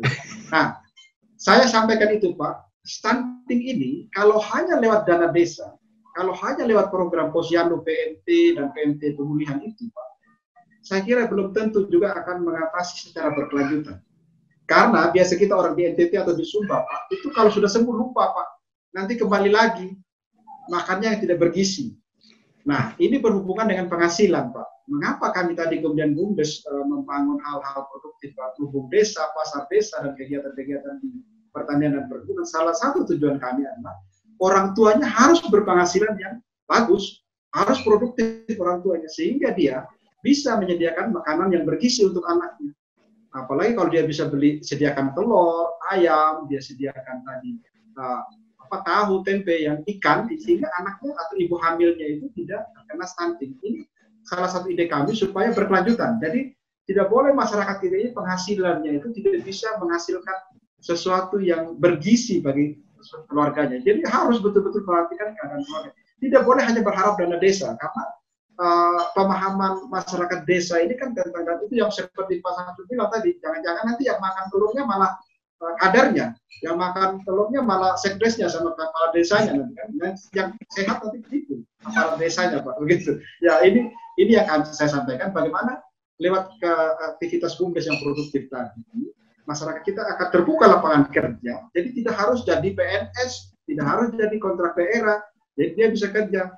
Seperti kalau idenya Pak Ubu pilih tadi mau bangun kreatif hub di Sumba, itu kan akan membuka anak-anak muda wawasannya untuk tidak hanya menunggu menjadi PNS. Sudah tahu PNS jatahnya sedikit Pak, tapi ditungguin terus Pak. Ini yang repot juga Pak. Ini yang perlu kita ini juga Pak. Nah, ini harapan kami Pak. Apa yang ada di Tebara belum sempurna Pak, tetapi kami punya semangat Pak. Jadi Tebara dulu ini memang desa yang salah satu yang paling parah Pak. Sangat terbelakang, sangat tertinggal. Belum lagi di Sumba itu ada perang suku Pak. Perangnya sampai parah-parah. Jadi itu kami coba eliminir dengan membuat kegiatan produktif. Kemudian satu lagi Pak, budaya di Sumba Pak. Orang Sumba ini kalau sudah pesta kedukaan atau pesta masuk rumah, Pak, potong hewannya banyak, potong kerbaunya banyak. Padahal itu harga hewan sudah dibeli dengan kosnya biaya uang sekarang Pak. Tidak bisa kita seperti itu. Kan orang dulu itu kan sistemnya barter Pak. Kerbau ditukar sama kuda, kerbau ditukar sama babi. Jadi belum uang. Lah kalau sekarang kita dapat dari PKT-nya 1 juta dipakai beli hewan, kan kasihan anaknya Pak. Makan daging kerbau nggak sembuh stuntingnya gitu. Ya. Ini yang mungkin pencerahan kepada masyarakat kami yang kami usahakan Pak Samsul, Pak Ubu, Pak Nando, dan Mbak Dewi, supaya masyarakat kita ini tahu bagaimana menghitung hidupnya, bagaimana kemudian tidak hanya bergantung pada bantuan pemerintah. Dia harus mulai dari sekarang mempersiapkan hidupnya, termasuk bagaimana manajemen keuangannya, bagaimana meningkatkan kesejahteraan hidupnya, bagaimana dia punya penghasilan yang ketika terjadi keadaan seperti sekarang ini, dia tidak kalah dengan keadaan. Karena menurut saya orang yang sakit itu ya terkena dampak itu karena memang dia nyerah Pak, dia nyerah dengan keadaan. Akhirnya ya sudah, meskipun nggak terkena virus corona Pak, dia tetap sakit Pak, karena memang sudah kalah dengan keadaan, putus asa dia Pak. Nah mungkin itu semangat dari kami dari Sumba Pak, yang harapan kami teman-teman desa yang ada di NTT dan di Indonesia bisa juga berbagi dengan kami, bukan kami sempurna tetapi kami ingin berbagi. Kebetulan ini ide ini sudah kami bagi sampai di Samosir Pak. Jadi kami ingin teman-teman di Indonesia juga banyak membangun potensi desanya masing-masing sesuai dengan karakter kewilayahannya masing-masing. Dan saya kira hak subsidiaritas itu sangat dan rekognisi dan subsidiaritas itu sangat membantu kita di desa. Artinya desa bisa menentukan potensi apa yang harus dia kembangkan sesuai dengan karakter wilayah dan kewenangan lokal yang berada di desa. Saya kira itu Pak Samsul, terima kasih untuk pencerahannya kepada kami, Pak Dewi, Pak Upu, dan Pak Nando. Saya kembalikan ke terima kasih. Oke, terima kasih banyak Pak Martin atas penjelasannya, luar biasa. Ternyata ini ya, jadi ada satu gebrakan yang luar biasa dari Kepala Desa Tebara gitu. Ini terkait dengan hal-hal yang jauh sifatnya lebih visioner, bukan hanya bergantung pada dana desa dari pemerintah. Terkait dengan pandemi COVID-19 ini, ada banyak hal yang dioptimalkan, termasuk peran BUMDes ya Pak ya, yang memang orientasinya untuk mengunggulkan komoditi lokal, dan sudah dipikirkan juga secara mendetail oleh Bapak Martin gitu, terkait dengan lumbung desa, terkait dengan pemasaran hal-hal yang dihasilkan oleh masyarakat setempat, dan hal-hal lain juga yang telah dipersiapkan juga oleh masyarakat, sehingga di masa krisis saat ini tidak terlalu terdampak yang begitu besar ya, tidak hanya bergantung pada bantuan dari pemerintah. Ini juga saya rasa ada cerita menarik mungkin terkait ini, terkait dengan inovasi ketahanan pangan dari Kak Nando di Deto Soko Barat Kak, dengan pertanian hortikulturnya. Seperti apa Kak Nando, mungkin bisa cerita Kak? Baik, untuk dapur kita sendiri sebenarnya satu konsep yang muncul berangkat dari masalah.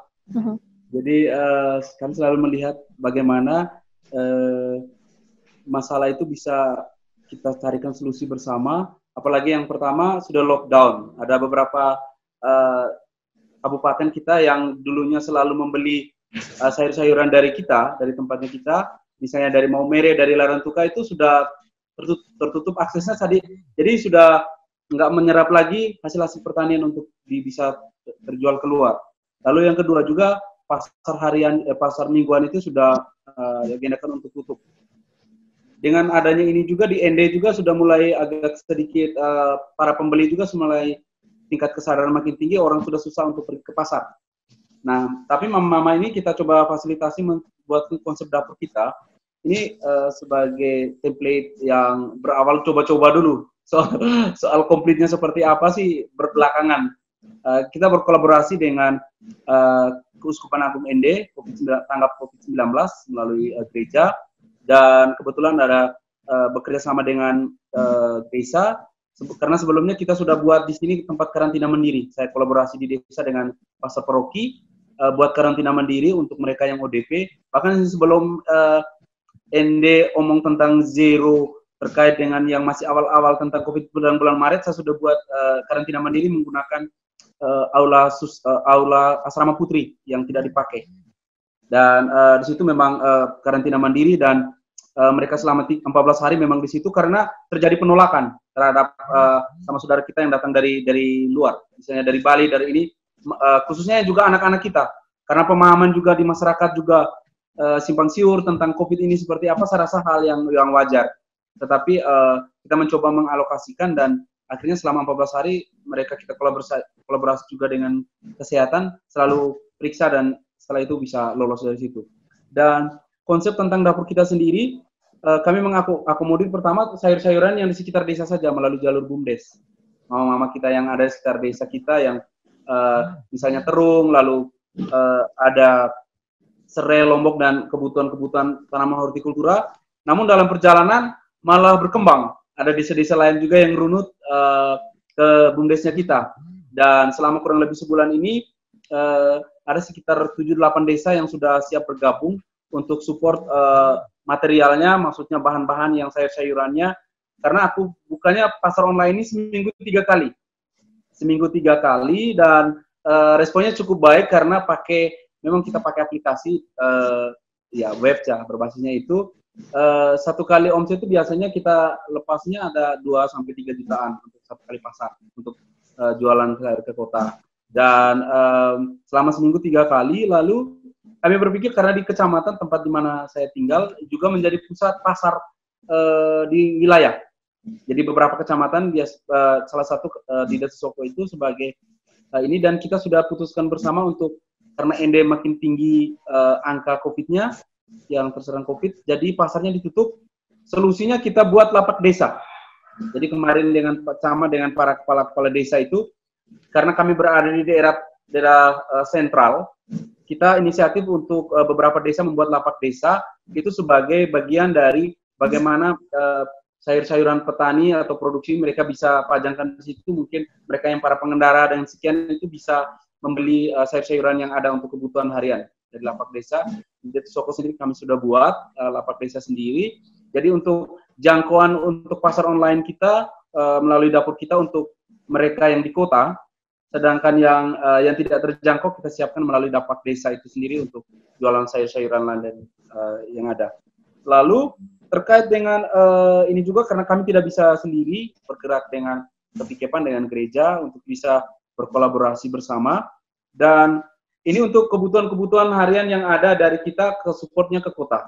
Ini membangun dari desa ini. Jadi tagline-nya tadi Bapak Samsul sampaikan harus bergerak mulainya dari desa, kita mencoba itu. Lalu yang kedua juga kami lagi rencana berkolaborasi dengan melalui BUMDes dengan Bulog untuk membeli kebutuhan sembako yang kita tidak ada di desa. Itu melalui BUMDes. Jadi ada berasnya, bimoli dan lain sebagainya. Ada beberapa, jadi bisa mengakomodir karena dari sesuai dengan tupoksi yang kita dapatkan informasi mereka layani hanya BUMDes. Kalau perorangan dan lain mereka nggak layani dari Bulog. Nah ini kita lagi supaya support kebutuhan kayak minyak, lalu minyak tanah dan lain sebagainya, sehingga semuanya dari kebutuhan masyarakat mereka tidak perlu keluar, tidak perlu untuk membeli, tetapi cukup mengambilnya kita dari BUMDes saja untuk kebutuhan harian di dapur. Lalu berkaitan dengan tadi dengan stunting dan ini memang di desa kita sudah ada inisiatif konsepnya dapur hidup. Itu kemarin kami kolaborasi dengan kader-kader Posyandu dengan ibu-ibu balita yang anaknya di bawah 2 tahun.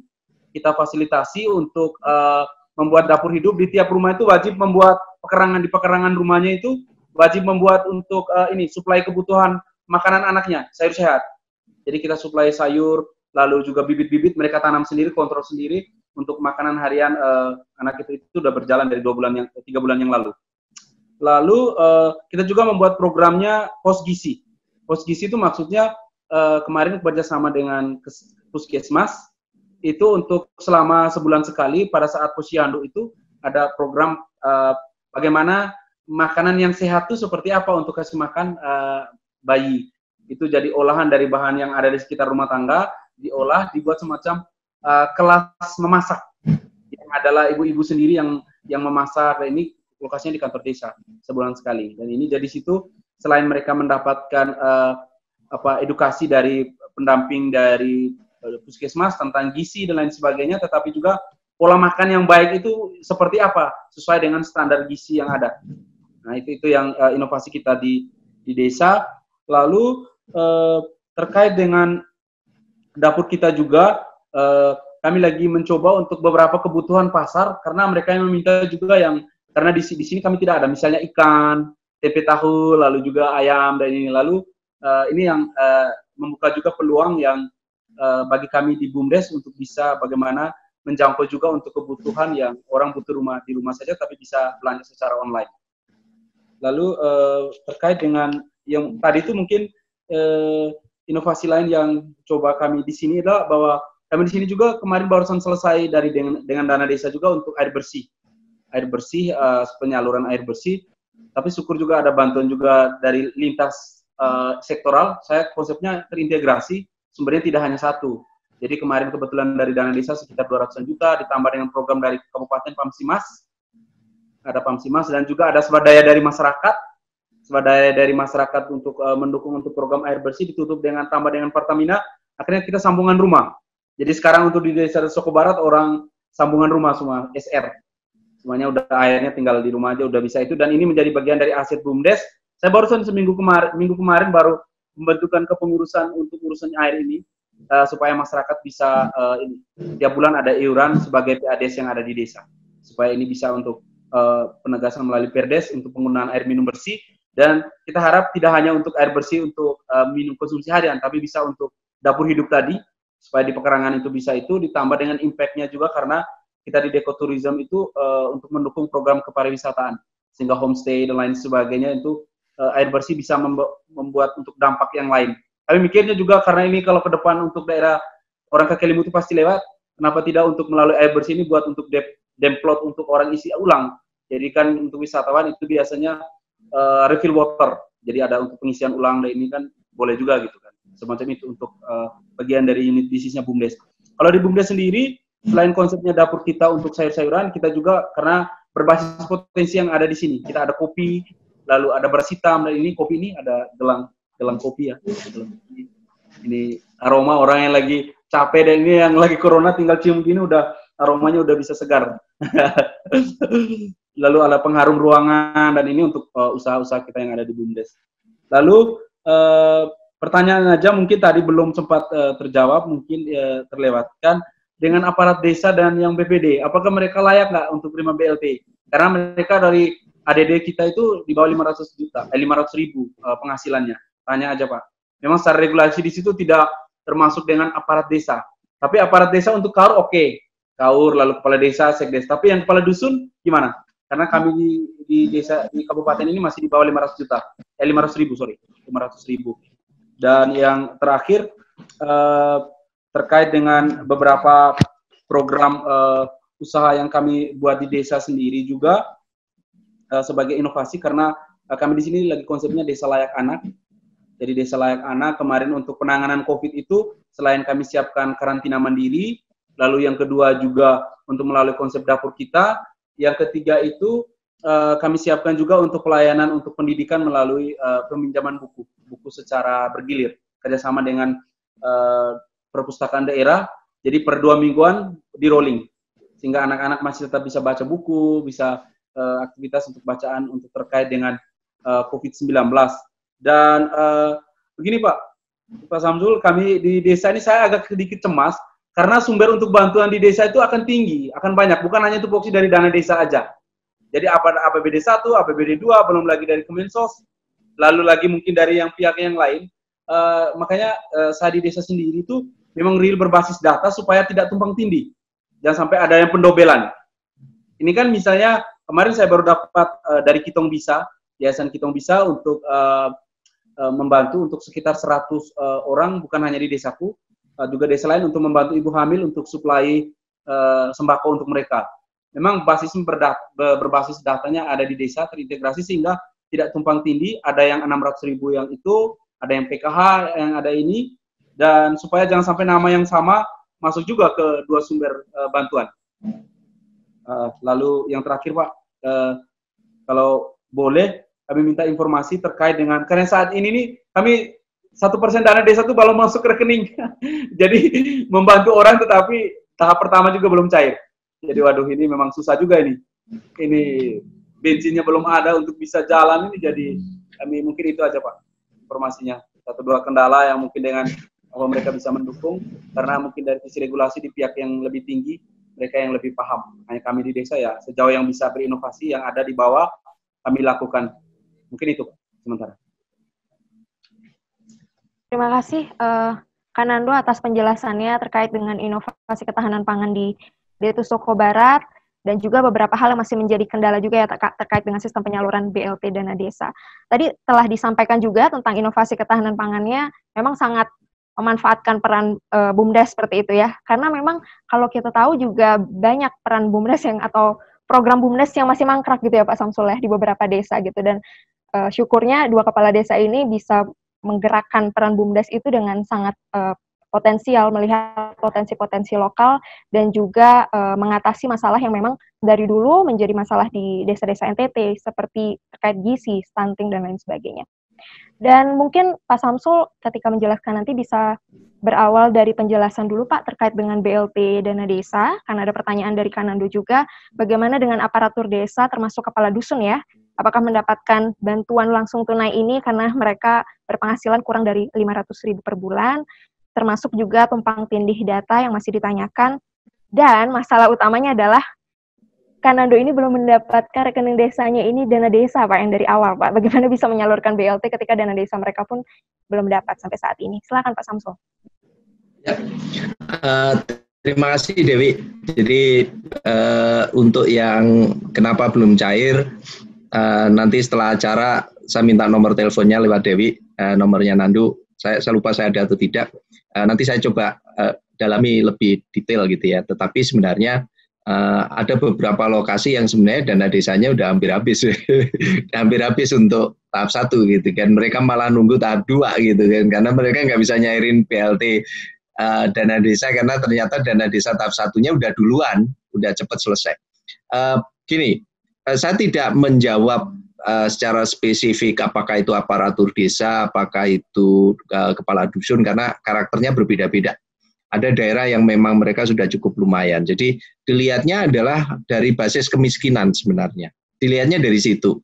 Tetapi gini, ini ada resiko yang cukup tinggi. Jadi pemerintah pusat tidak bisa mengatur dengan karakter per masing-masing desa. Karena kalau di Jawa, kepala desa itu dapatnya sekitar 10 hektar kalau nggak salah. Itu kelas 1.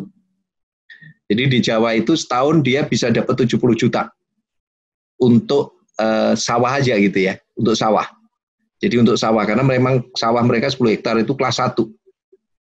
Jadi itu yang disebut oleh Mas Martin tadi tanah bengkok. Jadi itu sebagai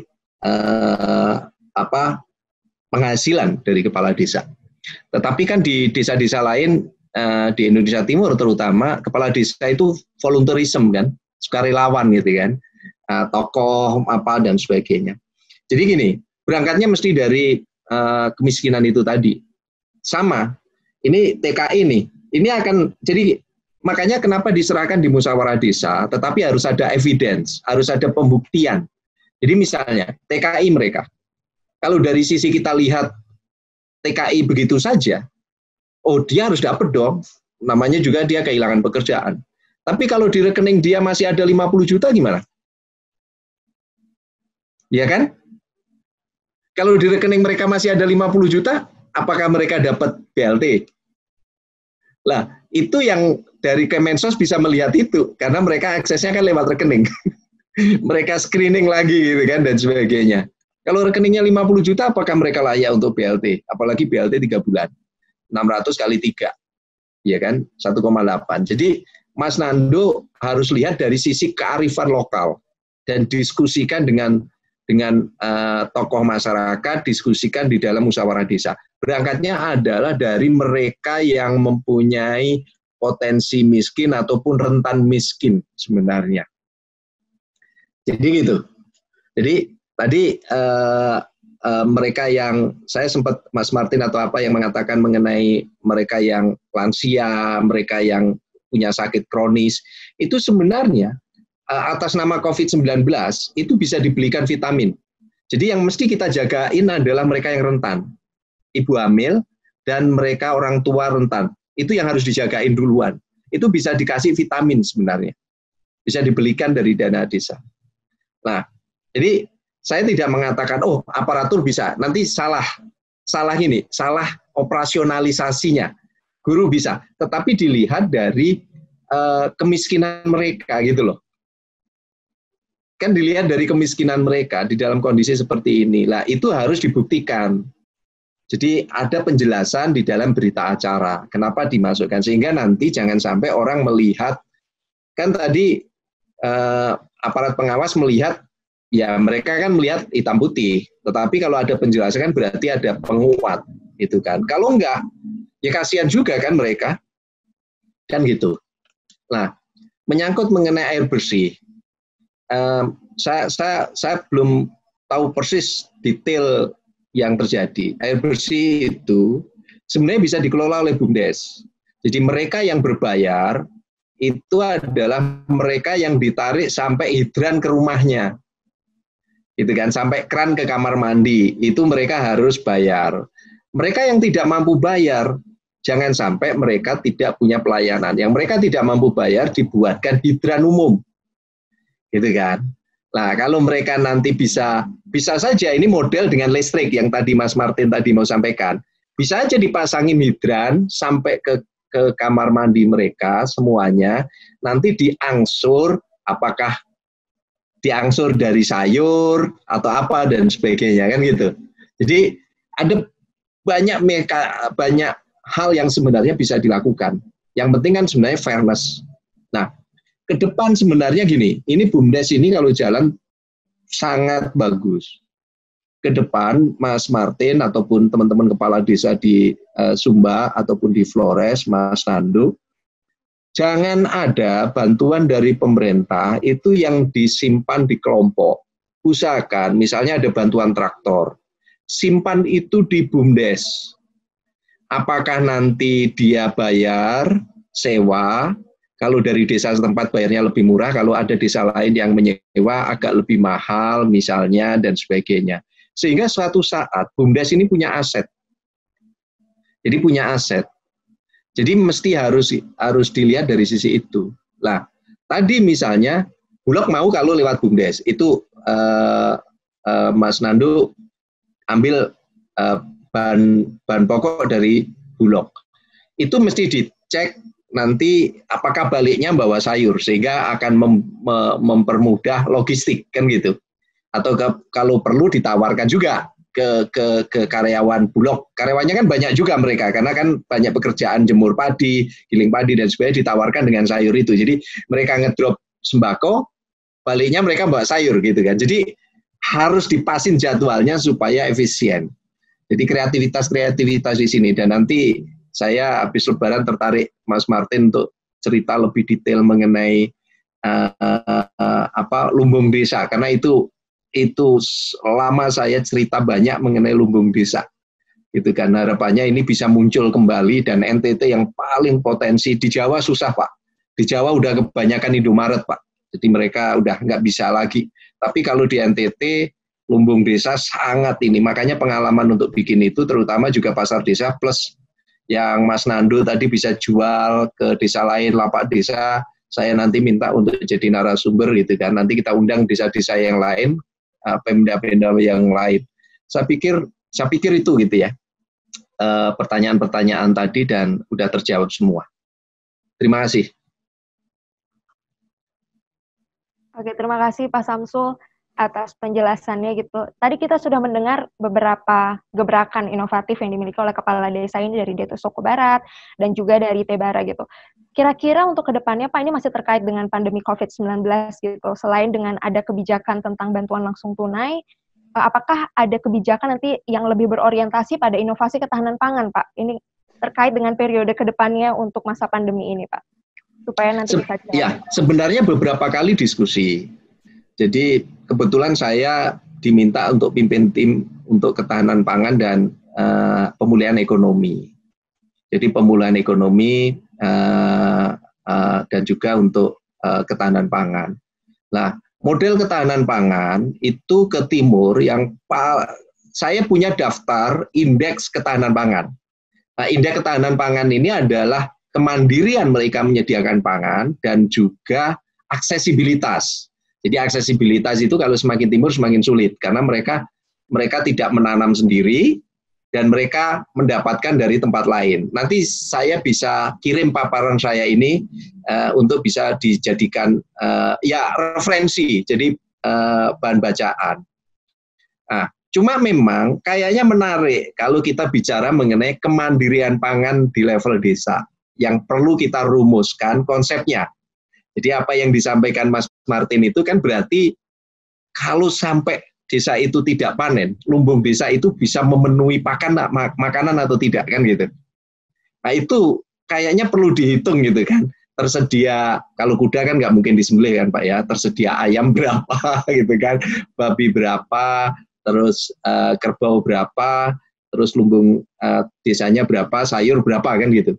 Jadi kalau misalnya lockdown desa itu lama, kira-kira mampu bertahan berapa lama. Saya pikir itu satu hal yang menarik dan perlu kita rumuskan, Mas Martin. Jadi sampai sekarang keputusan pemerintah masih sampai bulan Juni BLT ini 3 bulan. Jadi harapannya ini masih bisa dihandle setelah itu. Kami belum tahu. Tetapi apa yang disampaikan oleh Mas Nando itu beyond. Ya artinya kalau memang Tebara dan Mas Martin di Sumba bisa seperti itu, nggak ada pengaruhnya sampai kapanpun. Karena memang yang pertama kan gini, situasinya grafiknya begini. Saat ini harga jatuh. Kalau yang menjelang Lebaran ini anomali aja, harga jatuh karena logistik. Kan jadi aneh tadi dari ND tidak bisa ngirim ke Flores Timur ke Maumere. Padahal untuk bahan pangan mestinya boleh. Penuhin aja mobil pickup itu sayur, kirim kan nggak mungkin dicegat. Mereka diperiksa oke, tapi mestinya bisa. Tetapi orang kan nggak mau ambil resiko. Orang udah nggak mau ambil resiko gitu kan. Macam-macam informasinya. Nah, artinya bahwa apa yang dilakukan oleh Mas Nando, Mas Martin ini sangat bagus untuk ketahanan pangan. Ini model yang sebenarnya kami cari. Makanya kenapa kami tadi mencari marketplace yang skala desa. Gitu kan. Tina bisa diklik untuk yang mungkin klik wa.net ataupun rumah wa.net gitu kan, atau yang intermoda.id. Ini yang saya coba cari gitu kan. Bagaimana WA ini lebih handy daripada website. Jadi untuk skala desa gitu kan, ini lebih handy. Yang intermoda itu tadi yang jual boba bubble itu ini lebih handy dibanding website gitu kan. Nah, saya barusan komunikasi dengan mereka. Dia bilang, Pak Dodo ini mau saya jual. Oke, berapa saya tanya? Antara 500 sampai 1 juta. Berarti kan nanti saya carikan program. Oke, kalau teman-teman mau praktekin, kita kasih pelatihannya, kita kasih ininya, jadi paket pelatihannya sudah jadi itu. Kalau desa-desa mau mengembangkan.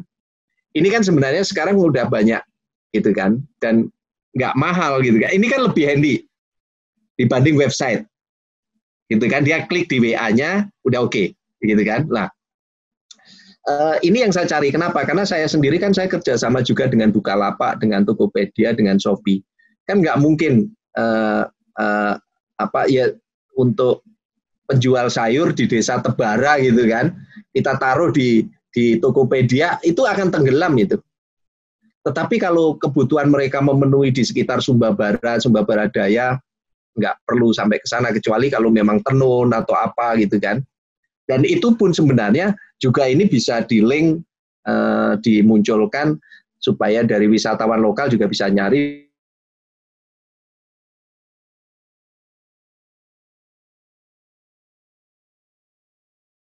dan mudah kan karena gitu. Jadi ini yang lebih handy. Jadi bisa dibuka intermoda.id, klikwa.net atau apa gitu kan. Jadi itu.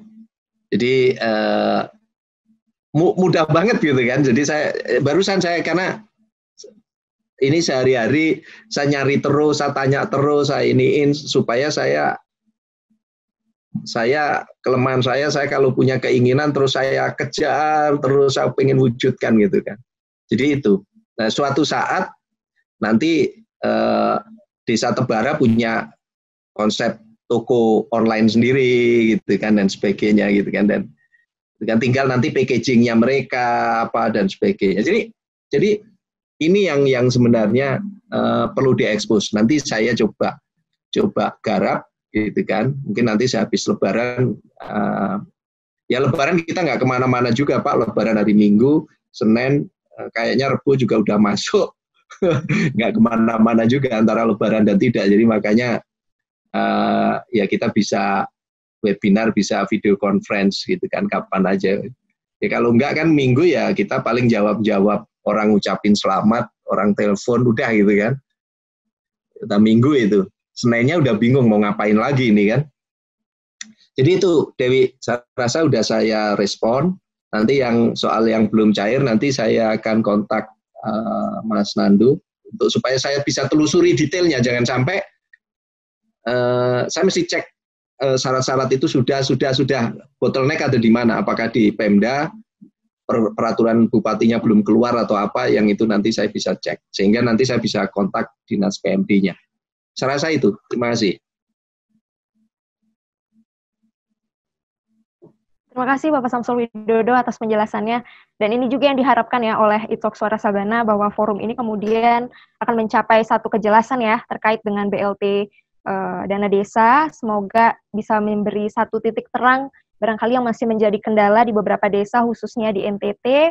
Dan tadi juga ada pembahasan lebih mendalam terkait dengan beberapa gebrakan yang telah dilakukan oleh Kepala Desa Tebara dan Detu Suko Barat, termasuk sinkronisasi atau data pembanding dan sandingan dari kebijakan yang telah ditetapkan oleh Kemendesa yang sudah disampaikan oleh Pak Samsul Widodo. Semoga nanti kita bisa ada forum-forum berbincang lagi untuk lebih mendetail. Terima kasih Bapak Samsul, tadi sudah berbagi referensi juga. Semoga bisa menjadi satu inspirasi juga ya buat kepala desa yang ada di NTT. Sebelum nanti kita tutup, kita masih ingin mendengar respon juga dari CEO Sumba TV gitu, yang barangkali juga memiliki masukan dan gagasan terkait ini, terkait dengan inovasi ketahanan desa yang bisa dioptimalkan di seluruh kepala desa di ND dan juga di NTT. Silakan kamu.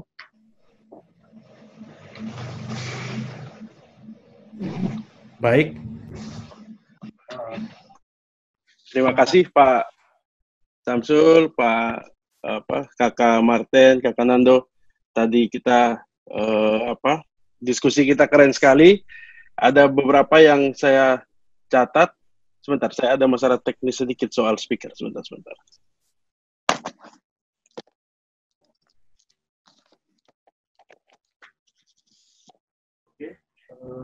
Oke. Masuk? Oke. Oke, jadi diskusi yang menarik sekali dan saya ucapkan terima kasih kepada semua. Ada beberapa hal yang saya catat, misalnya soal BLT dana desa, kuncinya ada di akuntabilitas dan transparansi tadi disampaikan oleh Pak Samsul. Umumkan di gereja, di balai desa, dan di media manapun sehingga masyarakat menjadi tahu. Lalu ada informasi menarik juga untuk perantau, bagaimana yang pulang kampung, karena ini juga jadi pertanyaan banyak pihak. Lalu efektifkan dana desa, lalu musyawarah desa menjadi kunci. Nah, itu yang saya catat. Lalu tentu yang lebih menarik adalah yang jangka panjang tadi, kita bicara tentang ketahanan pangan, karena itu sebetulnya adalah ini yang ingin kita pancing memang dari awal, bagaimana desa ini menjadi, sejak saya bahagia sekali, sejak beberapa tahun lalu, ada dana desa, ada BUMDes, karena ini kan sebetulnya program percepatan bagaimana Indonesia dibangun dari pinggir, tidak lagi terpusat di Jawa gitu. Dan itu yang kita dorong sejak saya masih mahasiswa, itulah yang kita dorong. Kita membangun tuh harus dari pinggir, dari daerah gitu. Nah sekarang dana desa, BUMDes dan desa ini kan menjadi shortcut untuk melakukan itu, percepatan. Nah, sehingga saya selalu ingin menyampaikan melalui Sumba TV ini, menyampaikan ke banyak orang, terlebih orang-orang di desa, orang-orang di daerah, pemerintah daerah, bahwa orang yang tepat ditempatkan di desa, di BUMDes itu akan jadi keren gitu, dan ini ada buktinya. Dan nanti pasti akan ditonton nih oleh teman-teman kepala desa yang lain. Saya harap mereka terinspirasi, dan kadang-kadang belajar itu kan tidak perlu belajar jauh-jauh. Belajarlah di tetangga-tetangga, di saudara kita, ya kan? Lalu sebetulnya kan apa yang kemampuan dua sahabat kepala desa ini miliki adalah kemampuan melihat potensi di sekitar mereka. Tidak melihat potensi yang jauh, tapi potensi di sekitar mereka. Itu yang penting. Menurut saya begitu. Lalu ini, semoga diskusi ini bisa berlanjut, Pak. Dan, oh ya, tadi saya beri catatan khusus soal stunting. Kalau saya tidak salah, kalau salah boleh dikoreksi, bahwa di Sumba 2 anak lahir itu satunya stunting, Pak. Artinya sudah sangat mencemaskan. Ini kita dapat waktu diskusi saya dengan Pak Bupati Sumba Tengah yang lalu. Bahwa 2 kalau anak nggak salah 40%. Jadi ini ya, 40 Sumba Tengah kalau nggak salah 40%. 40%. Jadi cukup tinggi memang. Iya, betul, Pak. Jadi ini kan sudah sangat mengkhawatirkan. Nah, saat ini kita kan pada saat penanganan COVID ini, baik itu pemerintah dari pusat sampai ke desa, ini kan terbiasa dengan data sekarang, Pak. Jadi misalnya ada satu yang ODP, ditarik track recordnya, siapa-siapa, ketemu siapa saja. Bisa nggak nanti, pada saat ini sudah selesai, penanganan stunting itu juga basisnya itu adalah big data. Jadi setiap kepala desa itu sudah tahu di warganya itu berapa orang yang saat ini sedang mengandung. Jadi sudah dikontrol tuh asupan nutrisinya dan segala macam. Nah, saya berharap big data desa ini juga bisa kita bangun. Kita bangun supaya apa? Supaya ya persis sebenarnya cara-caranya kan tidak terlalu sulit. Memang namanya kadang-kadang ngeri big data gitu, tetapi sebetulnya kan sama seperti sekarang orang sedang terbiasa, orang sedang belajar menangani COVID ini kan berdasarkan data, Pak. Dia turun naik pesawat, lalu sama siapa saja, ketemu siapa saja. Nah, saya yakin prinsip ini nanti bisa dilanjutkan untuk menyelesaikan masalah stunting itu. Nah, tadi kurang lebih apa nutrisinya segala macam, tadi Bapak sudah sampaikan, dan teman-teman 2 kepala desa ini sudah menerapkannya. Saya rasa itu, Pak. Terima kasih atas diskusi yang keren ini. Semoga tidak hanya sampai di sini, kita bisa berlanjut lebih jauh lagi nanti di masa depan. Saya rasa itu yang bisa saya sampaikan, Pak. Terima kasih. Terima kasih. Ya, terima kasih kaum Mubili atas gagasannya juga terkait dengan bincang kita di forum e-talk Suara Sabana kali ini. Semoga forum berbincang kali ini juga bisa menginspirasi kepala desa yang lain, termasuk bagaimana kita bisa bertahan ya menghadapi masa krisis pandemi COVID-19 ini. Terima kasih banyak sekali lagi Pak Samsul Widodo, selaku Dirjen PDT Kemendesa PDTT, Kak Nandowatu, Kepala Desa Datu Soko Barat, dan juga Pak Martin dari Kepala Desa Tebara Sumba Barat. Terima kasih banyak telah meluangkan waktu untuk bergabung dan berbincang, kita berbagi bersama dalam e-talk Suara Sabana episode 2 kali ini. Sampai jumpa dalam e-talk Suara Sabana di episode-episode selanjutnya. Sampai jumpa.